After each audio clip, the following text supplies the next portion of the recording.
তারেক রহমান সাহেব এবং সিনহা ভাই ঠিক বলেছে, এটা আমাদের লয়ে আছে। হাসিনা একটা ডাইং ডিক্লারেশন বলে, সবচেয়ে এভিডেন্স অ্যাক্টে সবচেয়ে দাম মৃত্যুকালীন ঘোষণা। অর্থাৎ আমি মরার সময় যদি বলে যাই সিনহা ভাই আর হাসিনা আপা আমাকে মেরেছে, এর চাইতে বড় এভিডেন্স নাই। তারেক রহমান সাহেবেরও এটা এক ধরনের ঘুরিয়ে ডাইং ডিক্লারেশনের মতো। তার মা, সব বাদ দেন, তার মা, এই যে আমার মা মারা গেছেন পরিণত বয়সে, আমি নিজেও আমার বয়স হয়েছে, তবু আমি ভুলতে পারি না। সব বুকের মধ্যে হলেই বুকে মানে পাথর ভাঙে। আমার মা নাই, গত বছরে 25 তো চলছে, 24-এর 28 মে আমার মা মারা গেছেন। আর সেখানে তার মা বেগম জিয়া, ছোট ভাই মারা গেছে, বাবা তো বহু আগে হত্যার শিকার হয়েছে। সে সোজা দুঃখে এটা লিখেছে, এবং এটা তো তার ভেরিফাইড ফেসবুক পোস্ট। ইউনূস সাহেব জনগণকে ঠান্ডা করার জন্য লন্ডনে গিয়ে তারেক জিয়ার সঙ্গে আলাপ করতে পারেন, ওনার পররাষ্ট্র উপদেষ্টা সহ অন্যান্য গুরুত্বপূর্ণ উপদেষ্টা কথা বলুক তারেক রহমান সাহেবের সঙ্গে। এবং গণতন্ত্রের স্বার্থে তো তারেক রহমান সাহেবের দেশে আসা জরুরি, তাই না? কাজেই আমি বলছি, এই সরকারের কাছে যে প্রত্যাশা ছিল, হ্যাঁ, প্রত্যাশার পারদ অনেক বেশি ছিল। এইটা আমরা 72-এ বঙ্গবন্ধুর কাছেও করেছিলাম, 91-তে বেগম জিয়ার কাছেও করেছিলাম। যে যাই বলুক, 2007-এ প্রথম কিছুদিন ফখরুদ্দিন মঈনুদ্দিনের উপরও জনগণের আস্থা ছিল। নাহলে তারেক জিয়া, শেখ হাসিনা, খালেদা জিয়া অ্যারেস্ট হয়েছে, কোথাও 5,000 লোক মিছিলে নামেনি, বাস্তব যেটা। এখন তো শুরু করছে, আর আপনারাও এগুলোকে প্রমোট করেন। 17.5 বছর ধরে গণতন্ত্রের লড়াই করছে। জামাত তো ধানের শীষে ধার নিয়ে বিএনপিকে হাত পা ধরে 18 নির্বাচনে বিএনপি গিয়েছে, যে তখন শেখ হাসিনা ফ্যাসিস্ট ছিল না। আজকে যে জাতীয় পার্টি নিষিদ্ধ কেন? শেখ হাসিনার সহায়তাকারী। তাহলে 18 নির্বাচনে বিএনপি সহ জাতীয় ঐক্যফ্রন্ট গেল, কামাল সাহেব, মাহমুদুর রহমান মান্নারা, অন্যরা, ইভেন জামাত। কারণ আমি ওই সময়টা দেখেছি কাছ থেকে কামাল সাহেবদের। কামাল সাহেব প্রচন্ড অভিমান করেছিল যে বিএনপি কেন স্বাধীনতা বিরোধী জামাতকে সিট দিল বেনামে। জামাত ধানের শীষ নিয়ে ইলেকশন করেছিল। কাজে এখানে হাই মোরাল নেওয়ার কিছু নাই। শেখ হাসিনা স্বৈরাচার থেকে ফ্যাসিস্টে পরিণত হয়েছিল। তার আগের বাকি শাসনগুলো কি ধোয়া তুলসী পাতা ছিল? হত্যাকাণ্ড হয়নি, দুইটা প্রেসিডেন্ট হত্যার শিকার হননি, জেলখানায় যে সামনে আসছে 3রা নভেম্বর, জেলখানায় হত্যাকাণ্ড হয়নি 4 নেতাকে।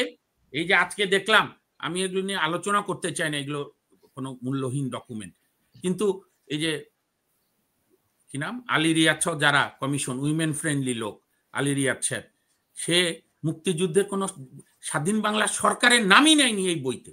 এর জন্য এই বর্তমান সরকার এবং যারা এই দলিল করেছে তাদেরকে একদিন ইতিহাসে দায়বদ্ধ থাকতে হবে।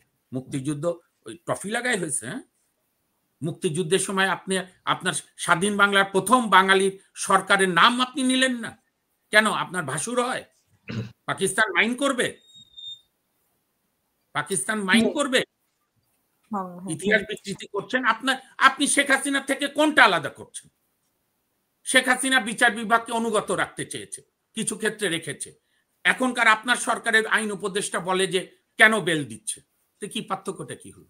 সেজন্যই আমি বলছি বিচার বিভাগে যে আলাদা আলাদা সচিবালয় করেছে, এটাতে কি মানে হবে না, মানে আগে থেকে কিছুটা পরিবর্তন? আরেকটা দেখলাম এখানে ওই আলী রিয়ার যে রিপোর্টে বলছে যে আপিল বিভাগে প্রধান বিচারপতি বাংলাদেশে নিয়োগ করতে হবে আপিল বিভাগ থেকে, অন্য বিধান তুলে দিয়েছে আমাদের যেটা মূল সংবিধানে। তাহলে কি বর্তমান সরকার সৈয়দ রিফাত আহমেদ সাহেবকে যে হাইকোর্ট থেকে সরাসরি প্রধান বিচারপতি করা হয়েছে, এই নিয়োগকে তারা অবৈধ মনে করে? কেন এমন হতে পারে না আবার আরেকটা সরকার ফ্যাসিস্ট হয়ে গেল, সব বিচারপতিরা হাসিনার সরকারের মতো ওই সরকারের অনুগত হলো, তখন প্রয়োজনে হাইকোর্ট থেকে এনে প্রধান বিচারপতি করা লাগবে না? আপনাদের কে এগুলো দিয়েছে বলতে? তার মানে এই যে প্রধান বিচারপতি সৈয়দ রিফাত আহমেদের নিয়োগ কি ওনাদের দৃষ্টিতে বৈধ হয়নি?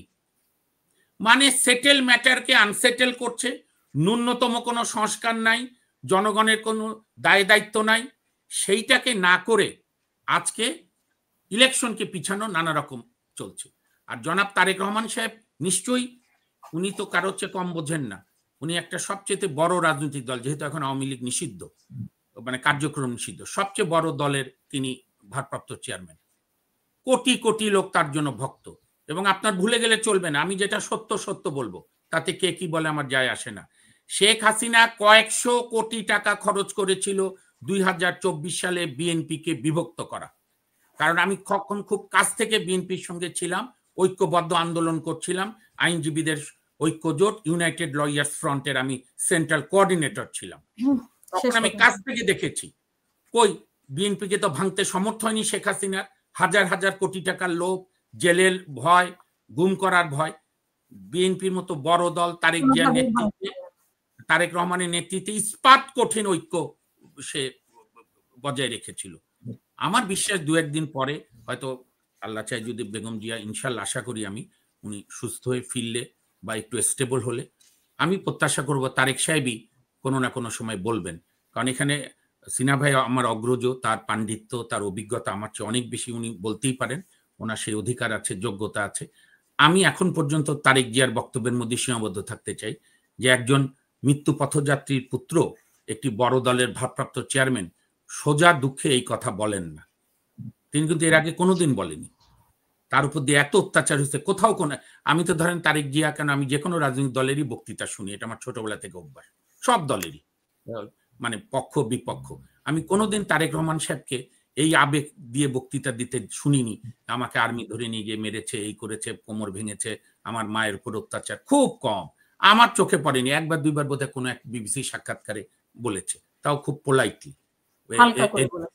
এর জন্য যে একে ধরো, ওকে মারবো, ওকে কাটবো, এগুলো উনি কখনো বলেন না, যার যেটা যোগ্যতা। কারণ উনি যখন এটা বলেছে, এইটা গভীরভাবে সরকারেরও ভাবা দরকার। কারণ নির্বাচনকে যদি গ্রহণযোগ্য করতে হয়, একটা বড় দল তো নেই, বিএনপি যাতে অংশগ্রহণ করতে পারে এবং সব দল করতে পারে, ইউনূস সাহেবকে এখন নিরপেক্ষভাবে সেই দায়িত্ব পালন করতে হবে। আমি সেই অর্থে বলেছি যে সংস্কার তো দূরের কথা, মিনিমাম কোনো পরিবর্তন এই সরকার করতে ব্যর্থ হয়েছে। কেন হয়েছে নিশ্চয়ই জাতির উদ্দেশ্যে উনি বলবেন।